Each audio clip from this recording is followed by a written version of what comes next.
Item ಯಾವುದೇ ಇರಲಿ try ಮಾಡಿ ಆಚಿ ಚಿಕನ್ ಮಸಾಲಾ. ಉತ್ತರ ಕನ್ನಡ ಜಿಲ್ಲೆಯಲ್ಲಿ ಮಳೆಯ ಅಬ್ಬರ ಜೋರಾಗಿದೆ. ಮುಂದುವರಿಕೆ ಜನಜೀವನ ಅಸ್ತವ್ಯಸ್ತಗೊಂಡಿದೆ. ನಿನ್ನೆ ಸಂಜೆಯಿಂದ ನಿರಂತರವಾಗಿ ಸುರಿತಾ ಇರುವ ಭಾರಿ ಮಳೆಗೆ ಗೋಕರ್ಣ ಸಂಪೂರ್ಣವಾಗಿ ಜಲಾವೃತಗೊಂಡಿದೆ. ಇನ್ನು ಗೋಕರ್ಣದ ಪ್ರಮುಖ ರಸ್ತೆಗಳ ಮೇಲೆ ನೀರು ನಿಂತು ವಾಹನ ಸಂಚಾರಕ್ಕೆ ತೀವ್ರ ಅಡಚಣೆ ಉಂಟಾಗಿದೆ.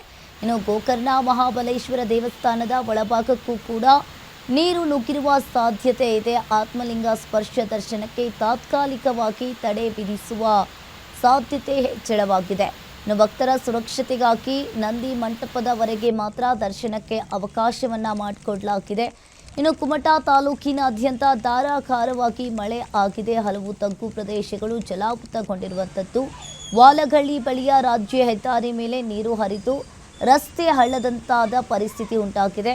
ಇನ್ನು ಕುಮಟಾ ಸಿದ್ದಾಪುರ ಸಂಪರ್ಕ ಹೆದ್ದಾರಿಯಲ್ಲಿಯೂ ಕೂಡ ವಾಹನ ಸವಾರರು ಪರದಾಡುವಂತಹ ಸ್ಥಿತಿ ನಿರ್ಮಾಣವಾಗಿರುವಂಥದ್ದು.